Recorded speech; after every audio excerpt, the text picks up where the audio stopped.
ஆண்டவராகிய இயேசு கிறிஸ்துக்குள் மிகவும் அதிகமாய் நேசிக்கப்படுகின்றவர்களே, இந்த மகிழ்ச்சியும் ஆசீர்வாதம் நிறைந்த ஏப்ரல் மாதம் 17ஆம் நாள் வெள்ளிக்கிழமையின் காலை வேளையிலே உங்களை சந்திப்பதில் மிகுந்த மகிழ்ச்சி அடைகிறோம். இந்த காலை நேர இறை தியானத்தை ஆரம்பிக்கலாம். நமது ஆரம்பம் பிதா, குமாரன், பரிசுத்த ஆவியின் நாமத்தில் உள்ளது. ஆமேன். ஜெபிப்போம். சர்வ வல்லமையும் மிகுந்த இரக்கமும் கிருபை நிறைந்த நல்லாண்டவரே, இந்த மனமகிழ்ச்சியும் குளிர்ச்சியும் நிறைந்த ஆண்டவரை காலை வேலைக்காக நின்று செலுத்துகிறோம். கடந்து போன இரவுல எங்களோடு இருந்து பணிகளை ஊழியங்களை ஆசீர்வதித்து தொடர்ந்து இந்த காலை வேளையில ஜீவனோடு எழுப்பியிருக்கிற நன்றி ஆண்டவரே. நாளிலும் இந்த இறை செய்தி பாடல் வேலை ஜெப வேலையை எங்களுக்கு ஆசீர்வதித்தார். அடியரை மறைத்து நீர் பேசும் இந்த இறை வார்த்தைகள் ஆண்டவரே இது அநேக மக்களுக்கு ஆசீர்வாதமாக இருக்க கிருபைத்தார். அடியானையும் நண்பர் சாரியும் சக சாரியும் நீர் எடுத்து பயன்படுத்த முடியாத ஜெபிக்கங்கத்தான் நீரை பொறுப்பேற்றுக் கொள்ளும் ஆசீர்வதியும் மரணத்தை வெற்றி சிறந்த ஆண்டவராகி இயேசுவின் மூலம் ஜெபிக்கிறோம் நல்ல பிதாவே. ஆமேன். காலை வேளையில் 614வது பாடலாகி இதோ மனுஷரின் மத்தியில் தேவாதி தேவ வாசம் செய்கிறாரே இந்த பாடலை பாடி தேவனை நாம் மகிமைப்படுத்துவோம். சாரோடு இணைந்து நாம் பாடுவோம். 614வது பாடல்.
எங்கள் பாதங்கள் நீர் கீழாதே.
மரணத்தை வெற்றி சிறந்து உயிர்த்தெழுந்து வாழ்ந்து கொண்டிருக்கிற நம்முடைய ஆண்டவராகிய இயேசு கிறிஸ்துவுக்குள் மிகவும் அதிகமாக நேசிக்கப்படுகின்றவர்களே, மீண்டுமாக இந்த காலை வேளையிலே உங்களை இயேசுவின் திருப்பெயரில் இந்த ஊழியத்தின் சார்பாக நாங்கள் வாழ்த்தி வரவேற்கிறோம். இந்த நாளிலும் வாசித்து தியானிக்கும்படியாய் தெரிந்து கொண்ட கடவுளுடைய வார்த்தை, அது பவுலடிகளார் கொலேசியர்கள் எழுதின கடிதம் 3ஆம் அதிகாரம் 1 முதல் 4 வசனங்கள் இருக்கின்ற இறை வார்த்தைகள்.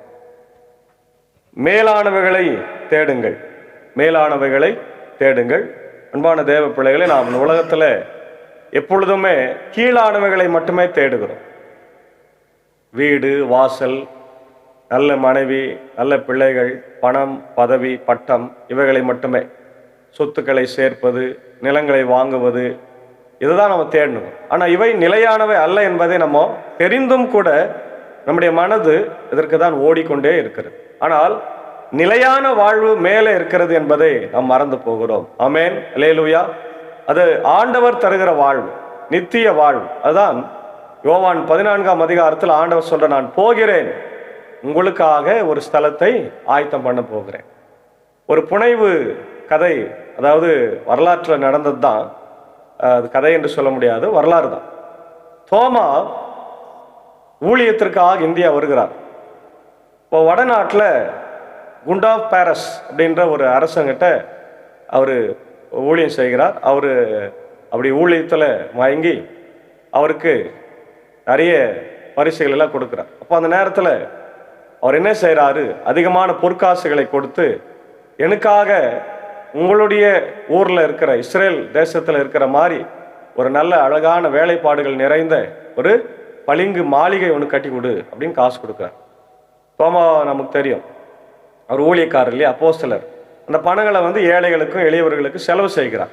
இப்போ இந்த செய்தி அரசனுக்கு எட்டின போது அவர் கூப்பிட்டு, நையா தோமா, வேலையெல்லாம் ஒழுங்காக நடந்துனுக்குதான்னா, நடந்துனுக்குது அப்படின்றார். ஆனால் உண்மையாக அவர் இங்கே கட்டலை. அப்போது அந்த நேரத்தில் அவனுடைய சகோதரன் நோய்வாய்ப்பட்டு இறக்குறாரு. இறந்த பிறகு அவரை அடக்கம் பண்ணி விடுகிறார்கள். அந்த நேரத்தில் தோமா அங்கே இல்லை. அப்போது தோமாவை சிறையில் வச்சிருக்கிறாங்க, ஏன்னா அவர் அதை பில்டிங் கட்டாதனால். அப்போது அங்கே ஒரு பெரிய சம்பவம் நடக்குது. தோமாவை அழைத்து கொண்டு போய் அப்படி தம்பி அடக்கம் பண்ணின இடத்துல, தம்பியை நீங்கள் ஜெபம் பண்ணுங்க, உயிர்த்தெழுந்து செய்யுங்கன்னு சொன்ன உடனே அவர் ஜெபம் பண்ணுறாரு. அவர் உயிர்த்தெழுந்து வரார்.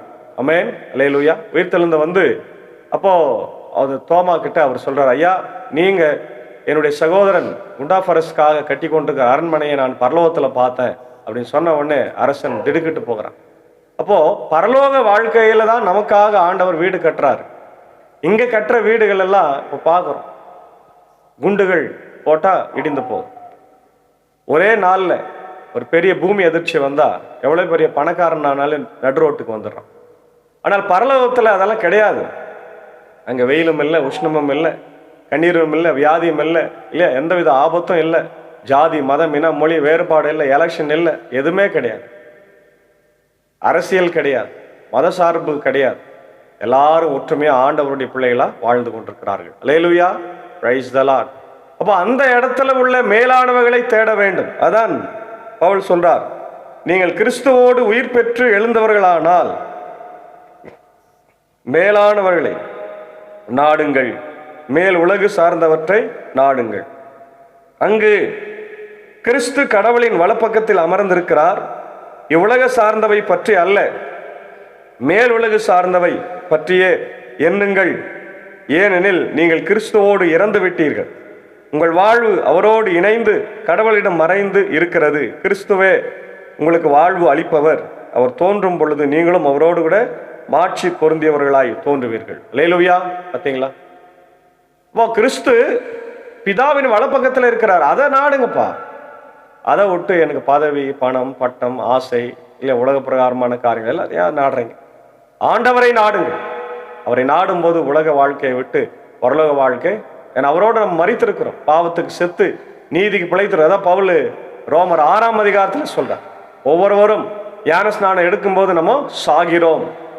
கிறிஸ்தவனுக்கு 3 மரணங்கள் இருக்குது. ஒன்று பாவத்துக்கு செத்து நீதிக்கு பிழைப்பது, அடுத்தது சரீர மரணம், அடுத்தது ஆன்மீக மரணம், ஆத்ம மரணம். ஆத்மத்தை நரகத்தில் போட்டு அழிக்கும் போது நமக்கு அது 3ஆவது மரணமாய் இருக்குது. ஆகவே நாம் பாவத்துக்கு செத்துருக்கிற, நீதிக்கு பிழைக்கிற தேவனோடு நாம் இருக்கிறோம் என்பதை மறந்துடாதீங்க. அதான் அங்க பார்க்கிறோம். கிறிஸ்தவ வாழ்க்கை என்பது வெறும் மத சடங்கு அல்ல, அது ஒரு புதிய உயிர்த்தெழுந்த வாழ்க்கை. கிறிஸ்துவோடு நாம் இணைக்கப்பட்டிருப்பதால் நம்முடைய சிந்தையும் செயல்பாடும் பூமியின் காரியங்களிலிருந்து மாறி பரலோகத்தின் காரியங்களை நோக்கி இருக்க வேண்டும் என்பதுதான் இந்த பகுதி சொல்லுகிறது. ஒரு புதிய நிலை, கிறிஸ்துவுடனே கூட எழுந்திருத்தல். நாம் கிறிஸ்துவை விசுவாசிக்கும் போது அவரோடு கூட மரித்து அவரோடு கூட பிழைத்திருக்கிறோம். பழைய சுபாவம் பாவத்திற்கு மரித்த நிலை, புதிய சுபாவம் கிறிஸ்துவுக்குள் உயிர்த்தெழுந்த நிலை. செயல்பாடு மேலானவைகளை தேடுங்கள்.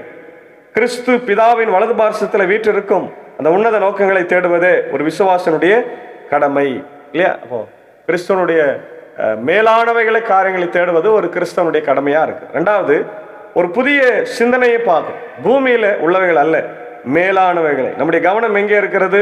அங்கதான் நம்முடைய வாழ்க்கையும் இருக்கு. அதனால ஏசாமி சொல்றார், உங்கள் பொக்கிஷங்களை பூமியில சேர்த்து வைக்காதீங்க, அவைகள் பூச்சும் பொருளும் இல்ல திருடனும் கண்ணமிட்டு திருடுவார்கள், அரித்து போகும், பரலோகத்துல சேர்த்து வையுங்கள். இன்னைக்கு நிறைய பேர் சொத்துக்களை எல்லாம் சேர்த்து சேர்த்து சேர்த்து புதைச்சி வைக்கிறாங்க.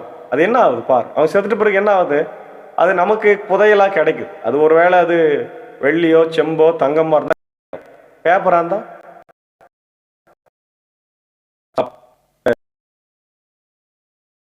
நிகழ்ச்சியில் நம்ம பார்க்கிறோம். வருஷத்துல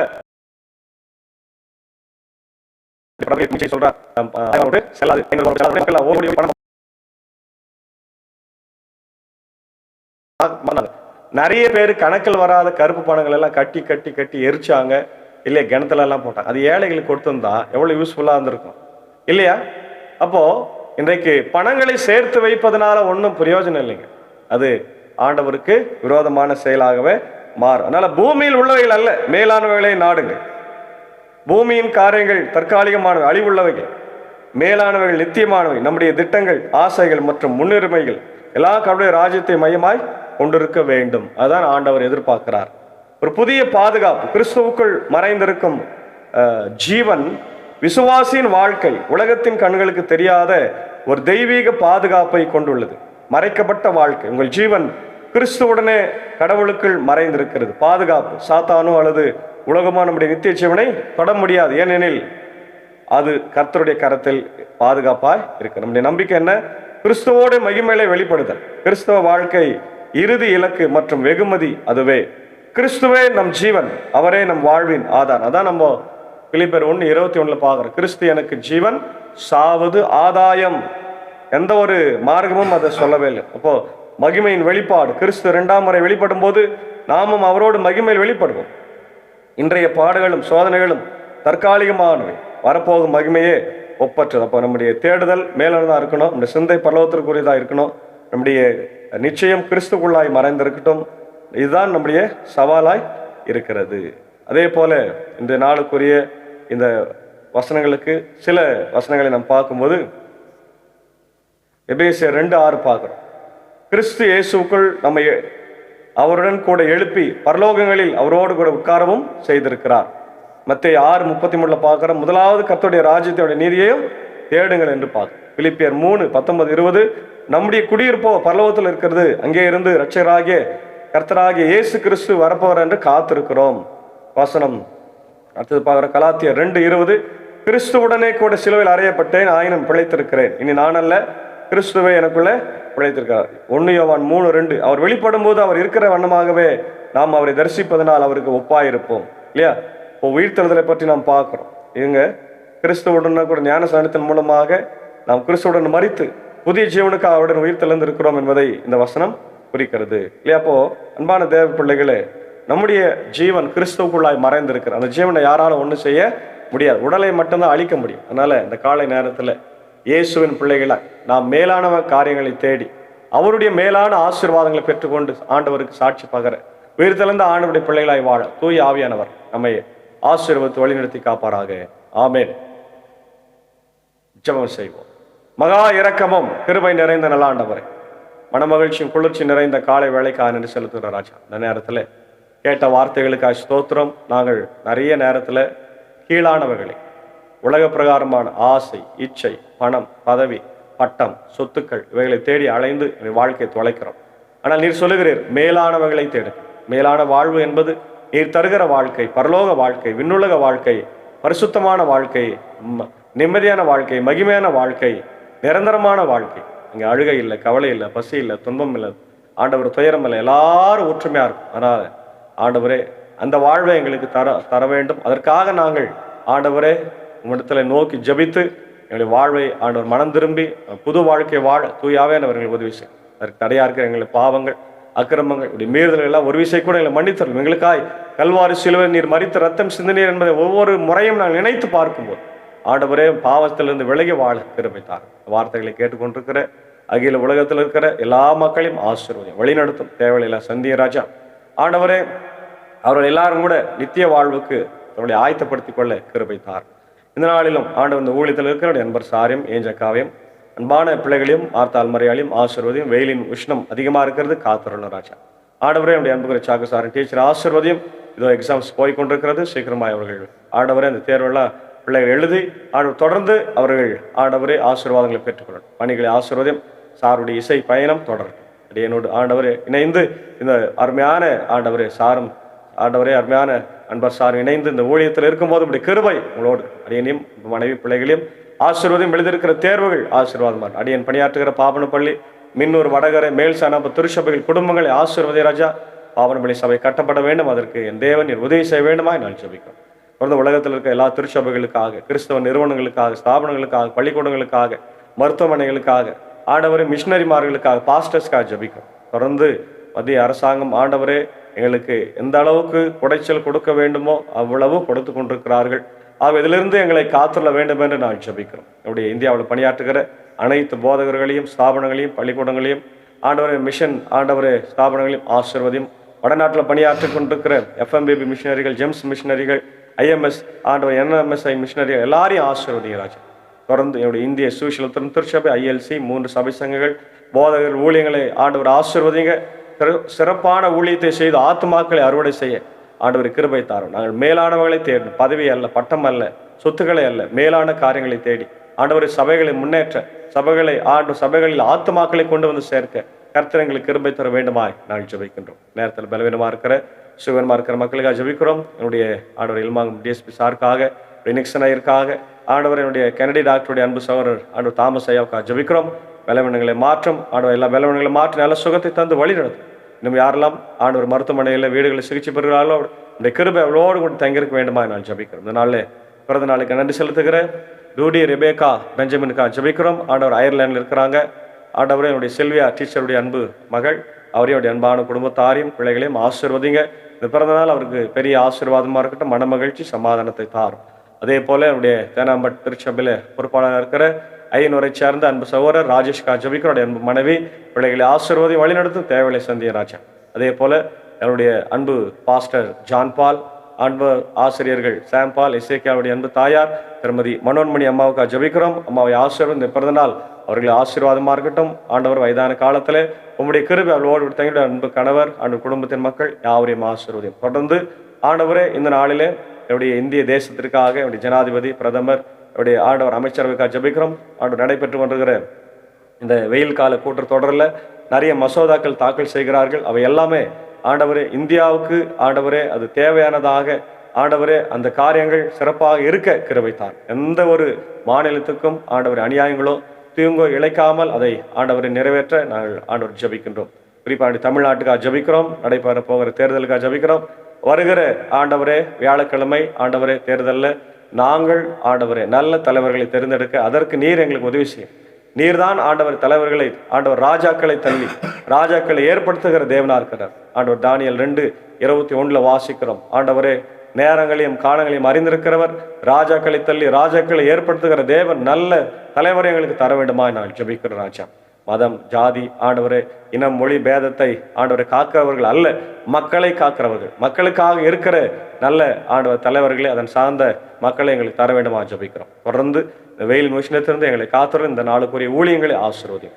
துதி கன மகிமை உமக்கே செலுத்துகிறோம். இறை மைந்தன் இயேசுவின் மூலம் ஜெபிக்கிறோம் நல்ல பிதாவே, ஆமென்.